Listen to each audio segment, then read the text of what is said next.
हिसाब से सब्जेक्ट के कितने भाग होते हैं? दो। Very nice. एक होता है हेड वर्ड और दूसरा क्या होता है? क्वालिफायर। क्या होता है? क्वालिफायर। हाँ, वेरी नाइस। क्वालिफायर का मतलब होता है QUALIFIER, ठीक है, क्वालिफायर। Head word qualifier.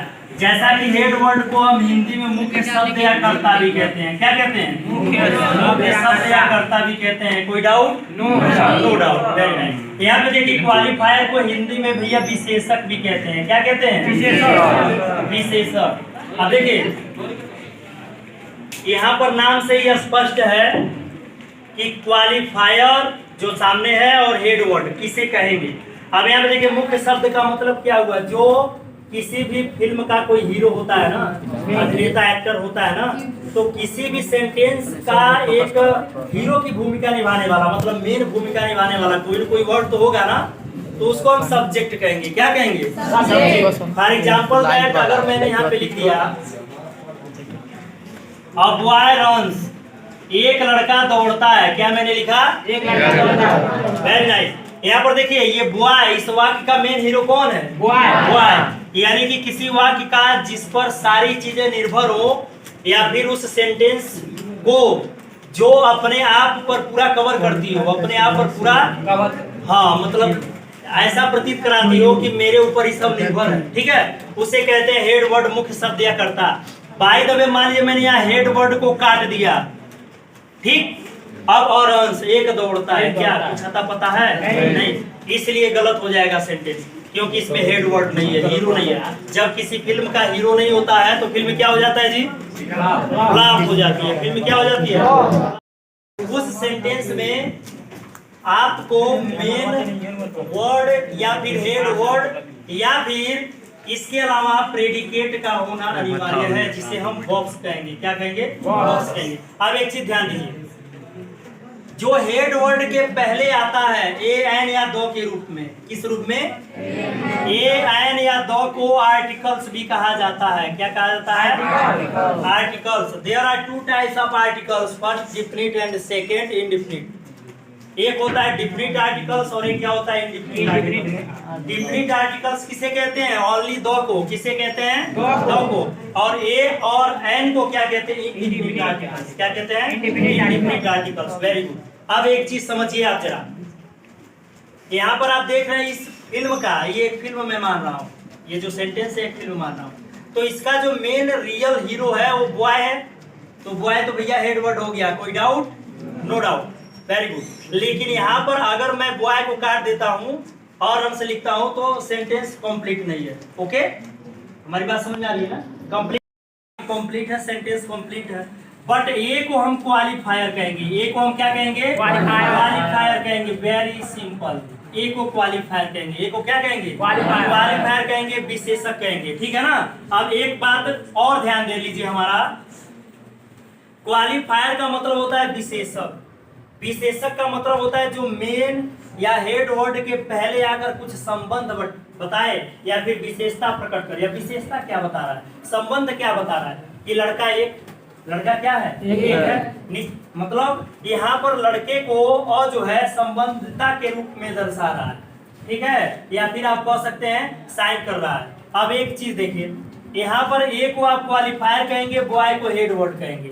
मैं यहाँ पर एक वाक्य ले लेता हूँ, द सन शाइन, सूर्य चमकता है। क्या मैंने लिखा? सूर्य चमकता है। अब यहाँ पर सन हेड वर्ड है जी, रियल हीरो है ना जी, तो भैया ये तो समझ गए, सन रियल हीरो है, सन को मैं भैया क्या कह दिया? हेड वर्ड कह दिया। बट ये दो को मैं क्या कहूंगा? क्वालिफायर कहूंगा। क्या कहूंगा? इनको कोई प्रॉब्लम? ये दो चीज समझ गए कि नहीं? क्वालिफायर और हेड वर्ड समझ गए जी सर। आप दो सेंटेंस मैं लिखता हूँ, आप लोग बताएंगे, ठीक है ना? और गर्ल, ठीक है, डांसेस, ठीक है ना, on the roof. Roof means क्या होता है? छत। और सीलिंग फैन मीन्स क्या होता है? नीचे वाला छत फैन, नीचे वाला फैन। नीचे वाला भी पंखा छत चलाता पंखा। है। क्या होता है? छत। सीलिंग फैन में होता है छत पंखा। वही तो छत। छत पंखा का मतलब जो छत में लगाया जाता है। ये सब क्या चल रहा है? इधर का शॉर्ट है, आप लोग का करेक्ट है, ठीक है। वैसे इधर संख्या ज्यादा है, घनी आबादी वाला क्षेत्र है, ये दिल्ली है और ये मुंबई नहीं कह सकते, राजस्थान। ये महाराजगंज है, तो इधर चल जाता क्योंकि संख्या कम आबादी कम है, लेकिन इधर आबादी ज्यादा है, तो इधर कम से कम 4 फैन चाहिए। आप लोग की तरफ होता है, महाराजगंज वाले वैसे ही कचरा में रहते हैं, ठीक है। आइए, एक लड़की छत के ऊपर नाचती है। अब एक चीज देखिए, एक लड़की में 2 चीज छिपा है, क्वालिफायर और क्या छिपा है? Head word. तो ये क्या है? क्वालिफायर। Very good. गर्ल क्या है? Head word. अच्छा, एक चीज और बता दीजिए, इसे हम क्या कहेंगे? Dances on the roof. Predicate. क्या कहेंगे भाई? प्रेडिकेट। Very good, predicate. समझ में आ रहा है? हाँ? अच्छा भाई, चलिए, तो समझ में आ गया। या अगर मैं यहाँ पे दे दूंगा स्मार्ट गर्ल, तब बताइए भाई, अब एक वर्ड क्या कहेंगे? डिटरमिनर कहेंगे। क्या कहेंगे? देखिएगा, एक बात सुन लीजिए, जब मेन वर्ड या हेड वर्ड के पहले कोई एडजेक्टिव आता है, क्या आता है? एडजेक्टिव। एडजेक्टिव का मतलब होता है विशेषण। एडजेक्टिव किसे कहते हैं? एडजेक्टिव क्वालिफाइज अ नाउन और अ प्रोनाउन। जो शब्द किसी संज्ञा या सर्वनाम शब्दों की विशेषता बताते हैं, उसे हम क्या कहते हैं? एडजेक्टिव या विशेषण कहते हैं। यहाँ पे कह रहा है कि लड़की स्मार्ट है, तो गर्ल नाउन है कि नहीं है? गर्ल नाउन है। कौन सा नाउन है, कोई बता सकता है? Common noun. क्योंकि जाति विशेष को ये प्रदर्शित कर रहा है। तो अब एक चीज देखिए, लड़की स्मार्ट है, अब लड़की को स्मार्ट है कह रहा है, यानी कि एडजेक्टिव आपका स्मार्ट है, लेकिन जब इसके पहले ए एन या दो आएगा, तब वो क्वालिफायर न कहलाकर डिटरमिनर कहलाएगा। क्या कहलाएगा? डिटरमिनर। बात समझ में आ रही है ना? अभी तक तो नहीं था तब, लेकिन जब स्मार्ट ब्लैक वगैरह आ जाएगा, तब यह क्या कहलाने लगेगा? कोई शक? इस बात को याद रखिएगा। अब कैसे कहलाएगा? क्योंकि क्वालिफायर के ही 3 भाग होते हैं। There are 3 types of qualifier. Qualifier के कितने भाग होते हैं? 3। जोर से बोलिए, कितने होते हैं? 3। There are 3 types of qualifier. तो फर्स्ट हो जाएगा डिटरमिनर, सेकंड हो जाएगा एडजेक्टिव और थर्ड हो जाएगा एडजेक्टिवल फ्रेज। क्या हो जाएगा? जो एडजेक्टिव से बनता है वो एडजेक्टिवल फ्रेज हो जाता है। कैसे हो जाता है वो मैं बता रहा हूँ, ठीक है ना? देखिए एक बात, सभी लोगों को समझ में आ गया ना? Very good. देखिए, देखो, किसी भी चीज को ना समझना बहुत आसान है, बस होना क्या चाहिए? जज्बा। क्या होना चाहिए? जब शीशा, अच्छा शीशा देखे हो आप लोग? शीशे को आईना भी कहा जाता है। अच्छा, आईना देखो, शीशे भी कई प्रकार के होते हैं। अब लुकिंग ग्लास वाला जो होता है आईना, लुकिंग ग्लास में क्या होता है? आईना। अपने पढ़ाई के प्रति गद्दार हो, बताओ किसे कहते हैं लुकिंग ग्लास? आईना को कहते हैं। किसको कहते हैं? लुकिंग ग्लास में क्या होता है? आईना। अच्छा, इतना गायकार झूठ गीत गाते हैं, आईने के 100 टुकड़े करके हमने देखे, कहिया 100 टुकड़ा कर दिया। कोई सिंगर या फिर कोई लेखक जाके 100 टुकड़ा करेगा क्या उसका? आईने के 100 टुकड़े करके हमने देखे। कितना गाना झूठ बनाते हैं और आप लोग वही मान लेते हैं। That's not correct. मान लेते हो आईने के 100 टुकड़े, तो आईने के 1 टुकड़ा नहीं होता है। अब एक चीज देखो, लुकिंग ग्लास में आईना होता है, लेकिन कॉम्ब में कंघी होता है। क्या होता है? कंघी। तो इस बात को याद रखिएगा, ठीक है ना? इंग्लिश में ये बोलते हैं। चलो ठीक है, आ जाओ भाई। कहाँ जाओ? क्वालिफायर पे आ जाओ। किस पे आ जाओ? क्वालिफायर। समझ जाना एकदम। ये देखिए, मैंने 3 पार्ट में इसको डिवाइड कर दिया भाई। कितने पार्ट में डिवाइड किया? 3 पार्ट में डिवाइड किया। चलो, there are 3 types of qualifier. Qualifier का पहला भाग हो गया भाई डिटरमिनर। क्या हो गया? डिटरमिनर हो गया। चलिए, डिटरमिनर का हिंदी होता है निश्चितता, जो निश्चितता को दर्शाए। किसको दर्शाए? Very good. उसके बाद आता है भैया एडजेक्टिवल फ्रेज या एडजेक्टिव कह लीजिए। चलिए हम एडजेक्टिव लिखते हैं। जानते हैं, अभी मैंने डिफाइन किया है can adjective qualify the noun और प्रोनाउन। उसके बाद देख लीजिए भाई, एक होता है एडजेक्टिवल फ्रेज। क्या होता है? एडजेक्टिवल फ्रेज का मतलब क्या हुआ? जब एडजेक्टिव से रिलेटेड कई शब्द आ जाते हैं तब वो फ्रेज बन जाता है। अब यह एडजेक्टिव ही समझिएगा, इसमें एक एडजेक्टिव जरूर आएगा एडजेक्टिवल फ्रेज में, यानी कि इससे ये पता चल रहा है कि दो एडजेक्टिव आएंगे, तभी तो एक एडजेक्टिवल फ्रेज कहलाएगा और एक सिंपल एडजेक्टिव कहलाएगा। हमारी बात समझ में आ रही है ना? आप देखो 3-4 वाक्य मैं लिख रहा हूँ यहाँ पे। A black dog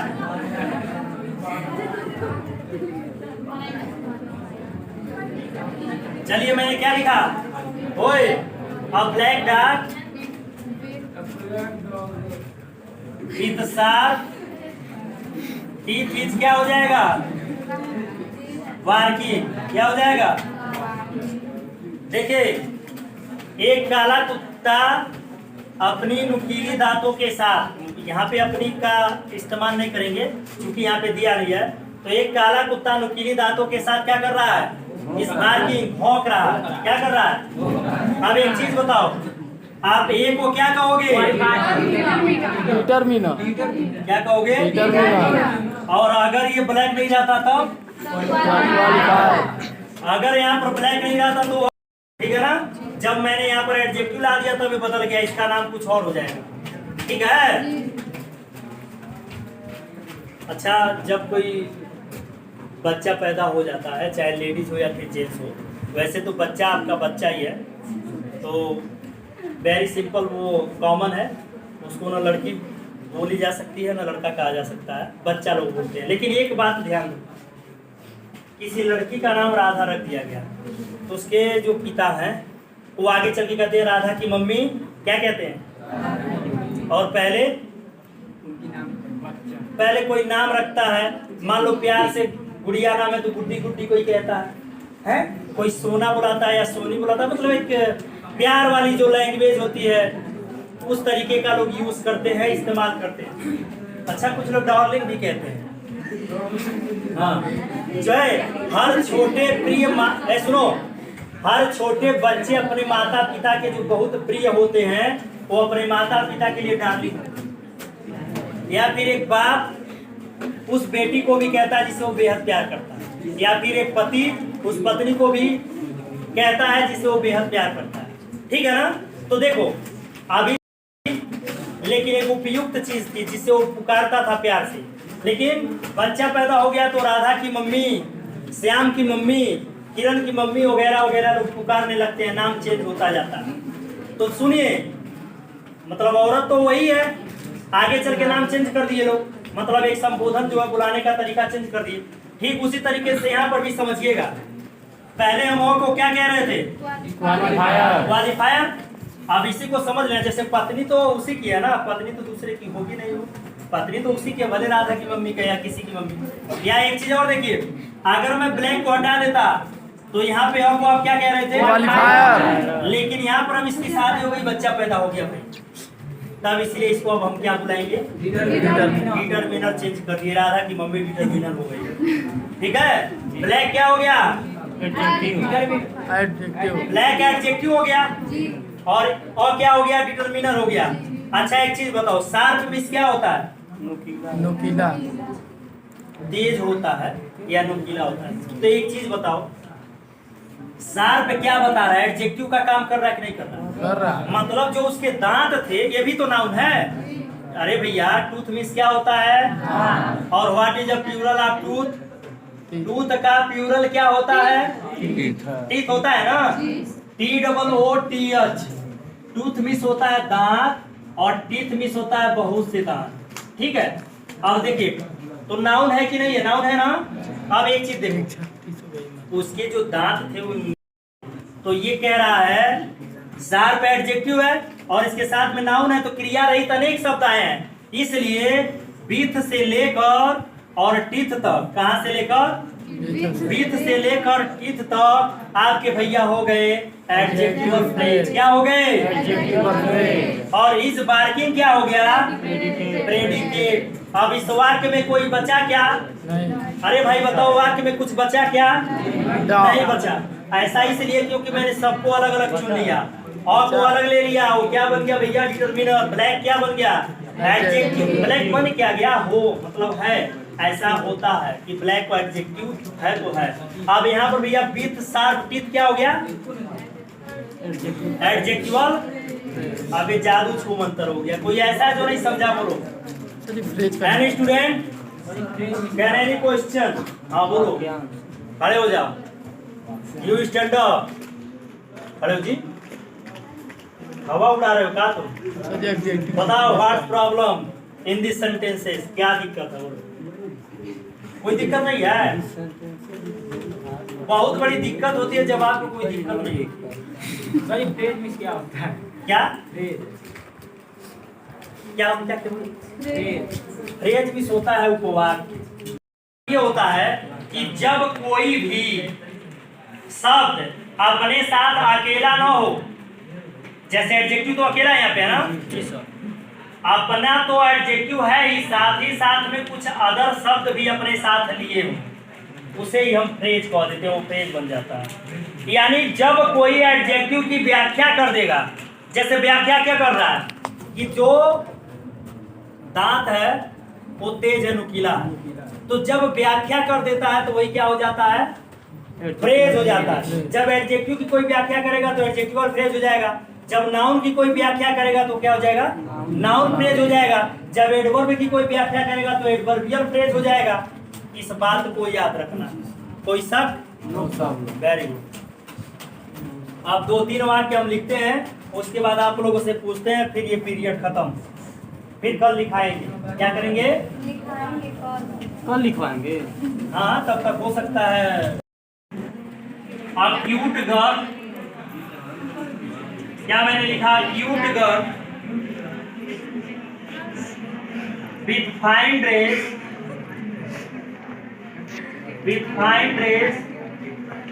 is running. क्या लिख दिया मैंने?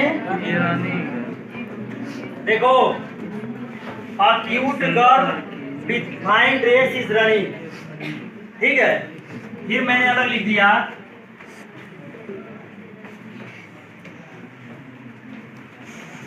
रानू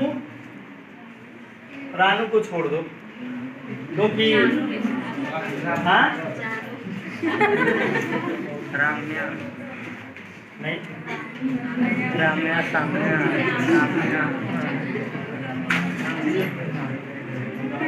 तो देखिए,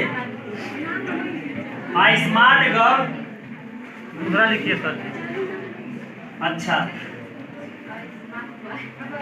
handsome boy ठीक with curly hair is laughing। curly means क्या होता है? कोई बता सकता है क्या?